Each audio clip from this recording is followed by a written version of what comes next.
If you lose power or for some reason your opener isn't working and you need to get out of your garage in an emergency, your opener should have a string like this attached to the trolley. And if you pull that down, you should be able to open the door manually.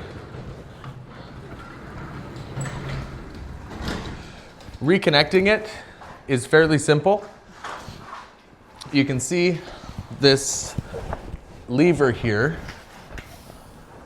has a tongue that sticks up into this little slot, and this is the part that moves back and forth to open and close your door. So if the lever is stuck in this open position, then you can see it won't reconnect. But if it's in that lock position,